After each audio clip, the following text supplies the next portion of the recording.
Hello again. I am Nathan Williams, the director of If There's a Hell Below. I am here with our lead actress, Carol Roscoe. How are you doing, Carol? I'm well. How are you doing, Nathan? Do you prefer, I'm doing good. Thanks for asking. Do you prefer the term actor or actress? I prefer actor. I Like apologize. I I, I, usually, I see a doctor, not a doctress. So, I yeah, read an author, not an authoress. Yeah. exactly, I exactly. prefer actor to, I said actress. I'm a hypocrite. I say both, but I prefer to refer to everyone as craft people. We don't have a assistant camera operator S. Right. Yeah. Well, we are recording this on Tuesday of our final week of our crowdfunding campaign on Seed and Spark. We have exceeded our primary 100% goal, and have gone past that through our first stretch goal, and we are trying to get to our second and final stretch goal before the end of this. We've been So, doing cupcakes, right? hmm? That funds the cupcakes on. The cupcakes, I have to check with our producers on that.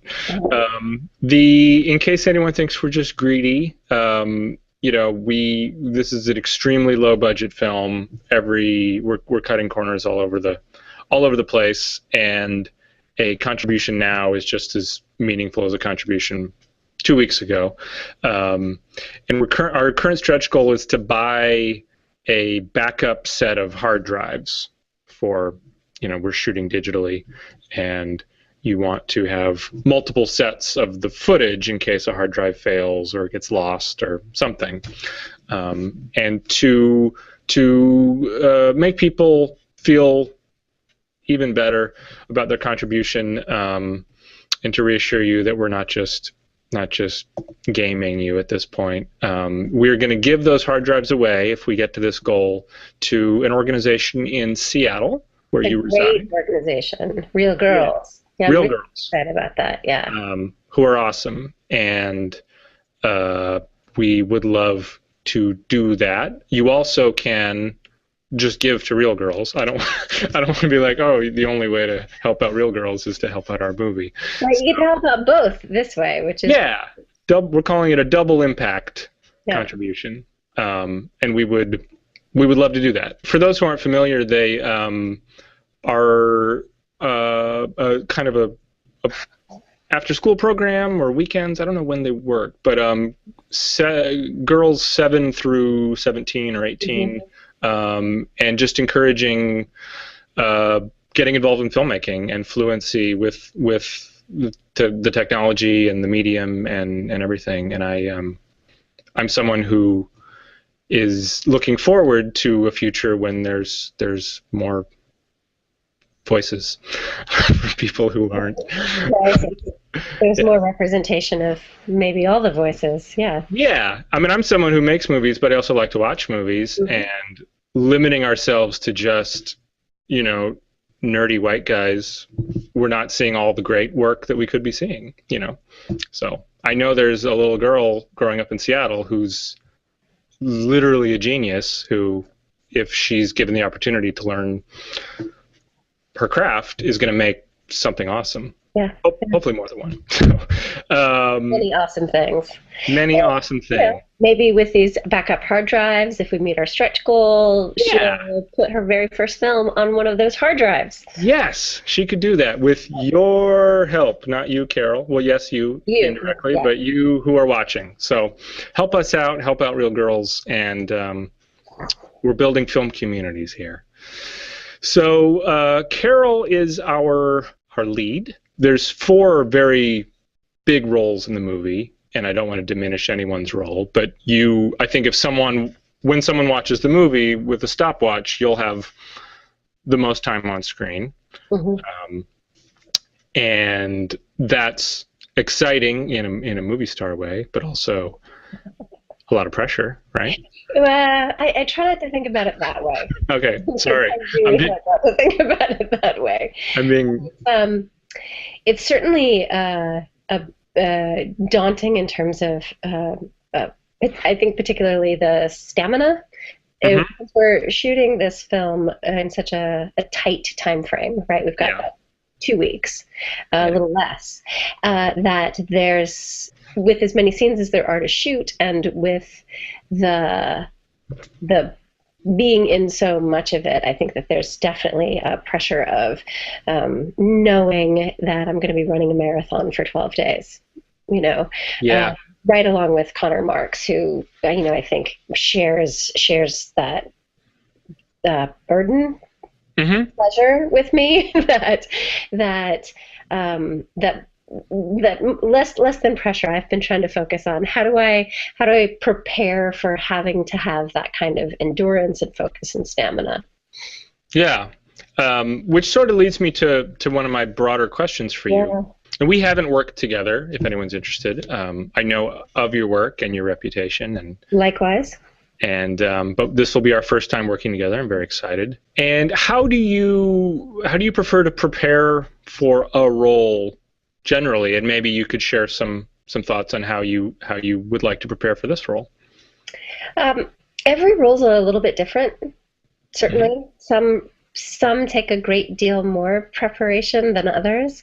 Right. Um, it depends on a lot of factors, and I think uh, for for film, uh, because when you're working on stage, you have such a long rehearsal process, right? You might Hmm. have 4 or more, if you're really lucky, weeks of full-time rehearsals where you get to work with the director and the other actors and really start to practice living in the world of the story and inside the character's world, Hmm.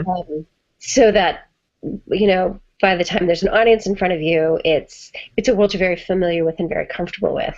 And in film, generally, and particularly when we're shooting on such a tight schedule, there isn't that luxury of time, Yeah. right? So much more of the preparation has to be done ahead of time. So for this, I've already started doing some prep. I've started trying to, as much as I can, understand the world in which Deborah might live, right? Hmm.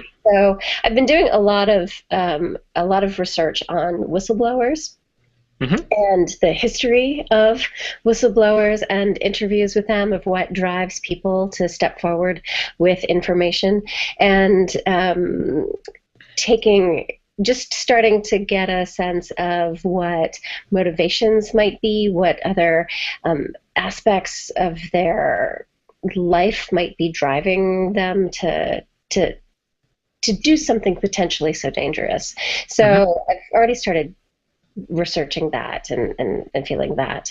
And I think for this part, there's a lot of preparation in advance to be done, so that once I'm there on the day, as it were, right in Yeah. front of the camera, um, that I don't have to worry about um, not knowing from moment to moment what or why Deborah is doing what she's doing. But I Right. will have been saturated enough in that world and that mindset to be able to play in front of the camera and with the other actors. Yeah. Where it becomes instinct to a degree. It becomes Yeah, intuitive rather yeah, than. yeah.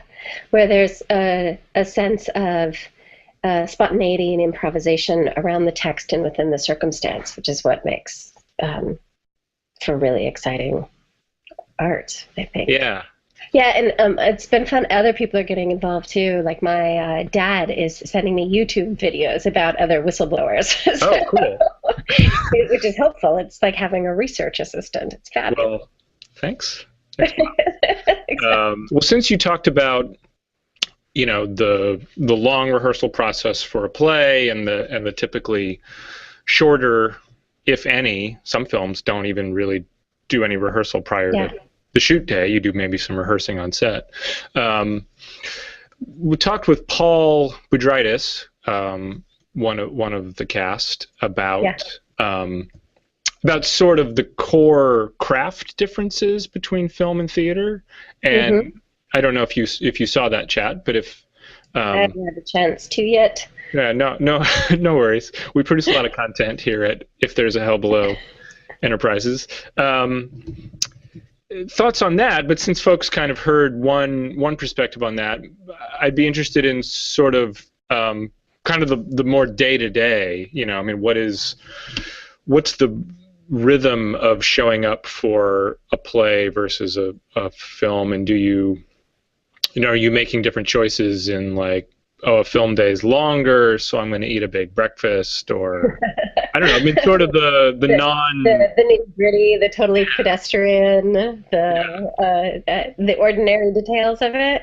Yeah, or the non-theoretical side of it. The non-theoretical, like the down and dirty of it. But I mean, one thing that's really interesting to me about filming is that, well, let me back up. When I'm acting on stage, that once the show is open, that there is a level of comfort that comes, and so the kind of intensity of focus and energy that is required becomes more and more focused. So rather than having to spend an entire day preparing to do a show, I might do it in the evening, right? That time becomes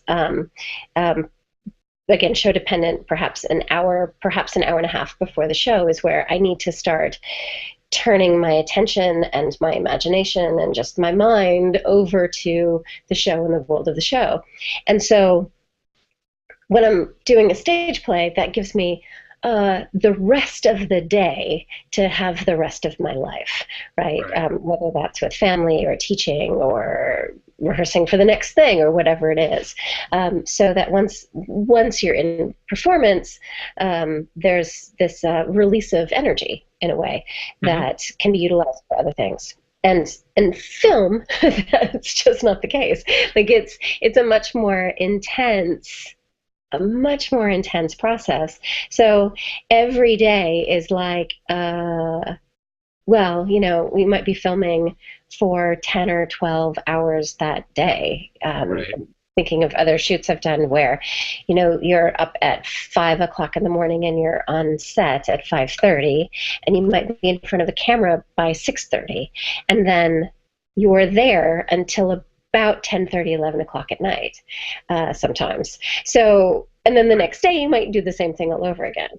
You know, so those days are really long. And also that while you're in that day, like the real practical consideration is that there's when you're on in front of the camera, that you have to bring all of your energy, all of your focus.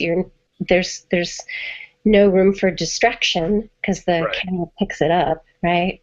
Yeah. So there are these moments of just such intense focus and concentration, and for this film, physical action as well. That no spoilers. No spoilers, but we don't want everyone to know about the kung fu. Don't just sit in a coffee shop and chat. I can say that. But then, once one shot is taken, then as the actor, then you're sort of on a pause, right? While the crew then sets up for the next shot and everything is ready to then shoot that next shot. But then maintaining energy in between those times where you're on for that intense burst of performance in front of the camera. I think that is one of the most challenging things about film, and finding the way to stay present, to stay balanced, to not completely wipe out and sugar crash, and as much as one might want to just eat Skittles all day long, it's on film set. It becomes like this time release of energy, right? Like if I eat a piece of protein now, then maybe I can have something sweeter, and there's like timing things out like that to. Oh, absolutely. I try not to be the mother. I try not to be the mother hen too much, but whenever I'm planning crafty and even meals, I'm always like I don't want too much sugar on that Right? table. Right? Like when I show up on someone else's set and it's just like donuts, candy, Twizzlers, and I'm like, everyone's gonna be, you know, energy wise Yeah. done at Mhm. noon. There, you can't eat Twizzlers all day and have any kind of core energy. Yeah.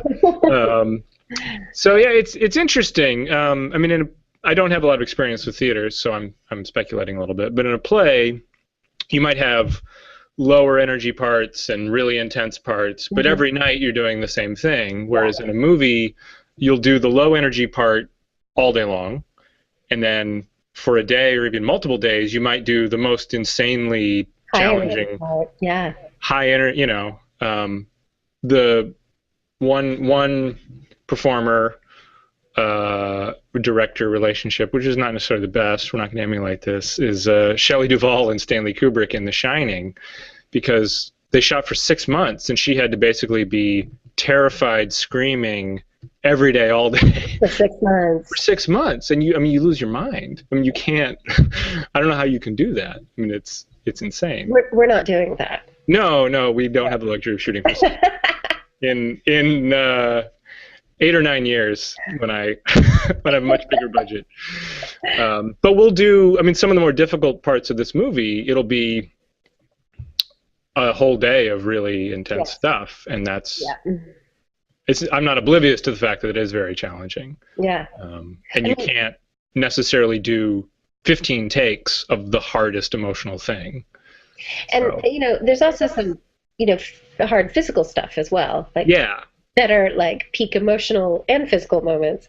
yeah, And you'd asked about preparing for a role, and that's, one of the things that for this part I've also had to think about as well. Like there are right. physical demands of this, so starting to prepare for that.